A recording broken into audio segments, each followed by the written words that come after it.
思考実験シリーズ。今回取り上げるのは床屋のパラドックス。お、有名なの来たね。今回は、少し変わった解決方法を紹介して、パラドックスについて考えることの意義みたいな話もしたいんだ。パラドックスの意義か。難しい話になる？いや、パラドックスは単純に論理パズルとしても面白いんだけど、その奥に、さらに面白い知的興奮の世界が広がっているという話だよ。つまり、パラドックスを2倍楽しむための動画なので、ぜひ、最後まで楽しんでいってね。さあ早速紹介していこう。昔々、あるところに、小さな村がありました。この村の男性は、決して自分自身では髭を剃らないという掟を固く守って生活していました。伸び放題じゃん。どうするの？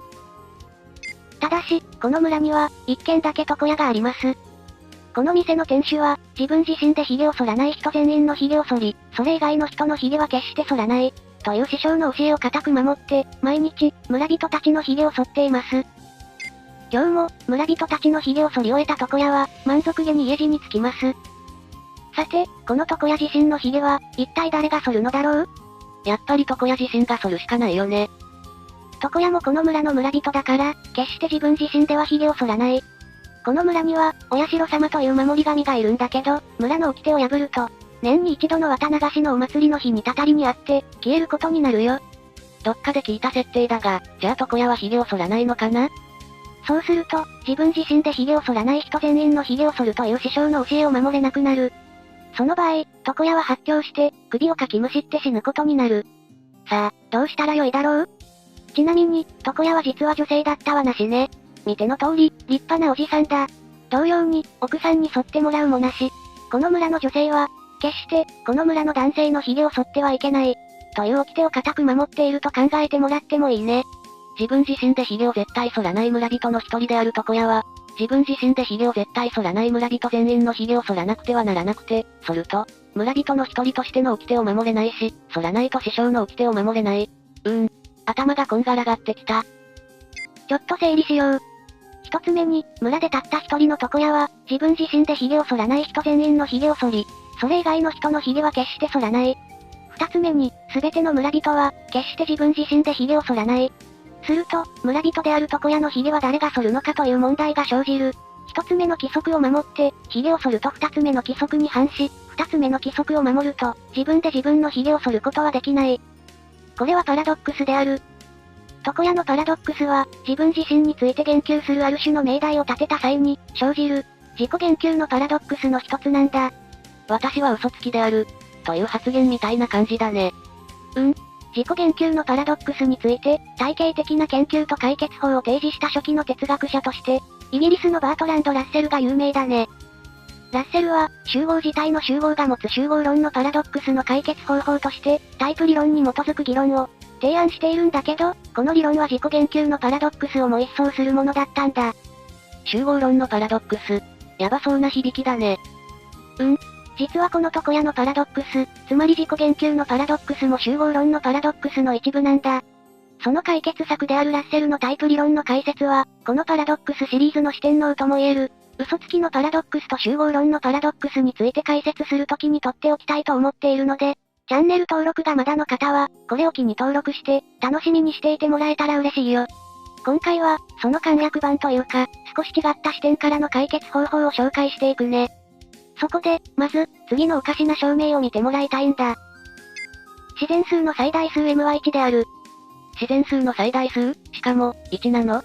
なぜなら、(1m) が最大数であることから、m の2乗、小なりイコール、m が成り立つ。m が最大数だから、成り立っちゃうのか。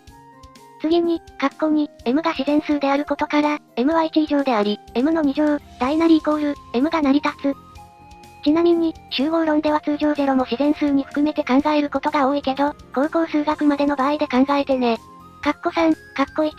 (2) が成り立つことから、m の2乗イコール m が成り立つ。(4) m は1以上であり、m の2乗イコール m の両辺を m で割り、m イコール1が成り立つ。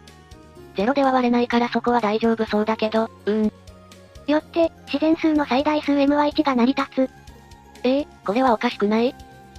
自然数が1以降も続くことはみんな同意してくれるし、何がおかしいんだろう？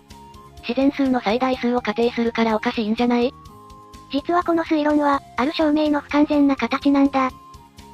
この推論は、自然数の最大数 m は存在しないことを示す配理法を用いた証明の一部なんだ。配理法とは、A を仮定すると、我々が受け入れがたい事実が導かれるとき、A の否定が成り立つという推論方法だね。さっきの証明に、青字の部分を補ってみると、自然数の最大数 m が存在する。と仮定すると、括弧1から、括弧5のようなありえない事実が導かれる。よって、自然数の最大数 m が存在するは間違っている。つまり、最大数 m は存在しないことが導かれる。なるほどね。配理法の不完全な形を見せられてたのか。これをさっきの床屋のパラドックスに当てはめてみると、このようになる。まず、村でたった一人の床屋は、自分自身で髭を剃らない人全員の髭を剃り、それ以外の人の髭は決して剃らないと仮定する。次に、すべての村人は、決して自分自身で髭を剃らない。その場合、村人である床屋自身の髭は誰が剃るのか、という問題が生じる。ここで終わっていたから、パラドックスが生じたわけだけど、続けて、よって、自分自身で髭を剃らない村人全員の髭を剃る床屋は村に存在し得ない。こう主張すれば、妥当な論証になる。そういう解決方法だったのか。今回、紹介したのは、床屋のパラドックスは、配理法推論の不完全な形であり、足りない推論を付け足せば解消できるという方法だよ。ここから、パラドックスを研究する意義、論理パズル以上の楽しみ方も見えてくると思うので、最後に少しその話をするね。今回説明したように、パラドックスは、妥当かつ健全な推論の不完全な形として現れる。そして、これはラッセルのタイプ理論の一部ネタバレになるけど、パラドックスには、一段階、上の視点から論証全体を見たときに、その本質が明らかになるという特徴がある。タイプ理論の一部ネタバレってすごい表現だね。つまり、私たちが、妥当かつ健全な推論を目指す際、パラドックスについての理解を深めることが役立つ。それが、パラドックス自体が持つ内容的な面白さプラスアルファの魅力だと思う。パラドックスのどこがおかしいのか考えることは、私たちが何かを知る際、明らかになったことから何が言えるのか、を考える際に役立つ。そして、明らかになったことから、何を言うべきかを考える際にも役立つ。例えば、今回のように、自分の論証が配理法的論証の不完全な形に留まっていないか考えることとかだね。つまり、知り得たことから推論できる全ての事実を推論する義務がある。反対の結論が導けるのにそれを故意に隠すことは、研究倫理にも反する。まあ、悪質なものはダメだけど、実際にこれは一人では完全にはできないから、反論が出て、それに応答して、さらに理解が深まっていくということが繰り返される学問の共同体があるわけだけどね。車の教習所とか、免許の更新の時に、よくある事故事例集をもらうけど、あれも意外と、ちゃんと読んでみると実際の運転で気をつけるべき点や、自分が見落としやすいことに気づくきっかけになったりするんだよね。実際に事故を起こしてしまう前に、どんな風に事故が起きるのかを知っておくことは大事だよね。だから、この動画シリーズでも、いろんなパラドックスの面白さを伝えるのはもちろんだけど、その裏にある私たちの思考についてのよくある事故事例集としても使えるような、お話をしていければなと思っているよ。もう少し言うと、つまずきの医師としての哲学という側面が最も現れたのがパラドックス問題だとも言える。前に、殺人事件の容疑者が、好きな哲学者が、論理的に、殺人は否定できないと本に書いていたから、事件を起こしたと供述したことが、話題になったことがあった。ウプ主も問題となった本は読んだけど、普通に読めばそんな主張はなかったから、おそらく、それは彼の全くの誤解、誤読だと思うけど、仮にもしそう書いてあったとしても、それを信じて、事件を起こすというのは、あまりにも哲学との向き合い方としては、ナイーブすぎると思う。論理的に考えるとどうやら、この著者の主張は正しそうだ。しかし、何か違和感がある。なぜだろう？そこを自分で考えることが哲学の楽しさだと思うんだよね。そして、徹底的に論理的に考えた上で、それでは解決できない生の現実、ザラザラした大地に戻ってみると、普通の生活にまた違った輝きが見えてくるのも哲学の醍醐味だと思います。ぜひ、そんなつまずきの医師として、このパラドックスシリーズを楽しんでもらえたら嬉しいです。パラドックス自体も面白いけど、そこから自分で考えるのも楽しいよね。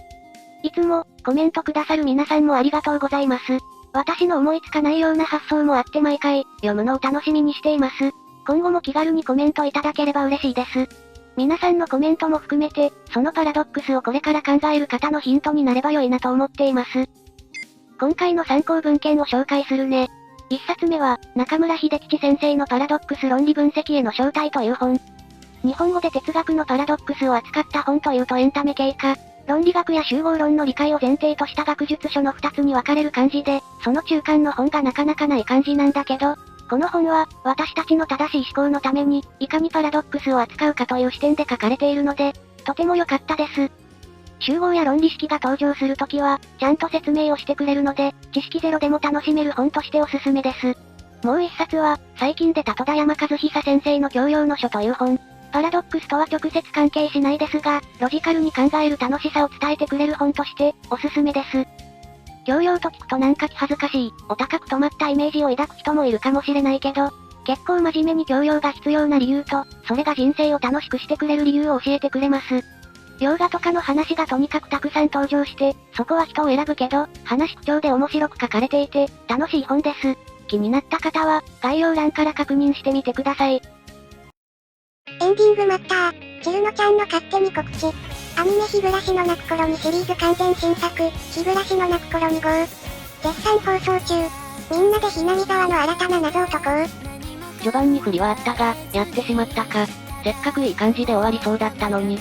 視聴者の皆さん、すまないね。うぷ主は、友達の、完全新作と言いつつ、ストーリー前作の使い回しじゃん、見るのやめようの一言に、2時間かけて新作を見ることを説得し続けた信者だから許してあげてね。うぷ主曰く、日暮らしはスルメだそうだから、ちょうど今ぐらいのタイミングで見ると、どっぷりハマれて最高とのことだよ。いい年して何やってるんだよ。話聞いてくれる友達が偉いね。そういう友達は大事にしろよ。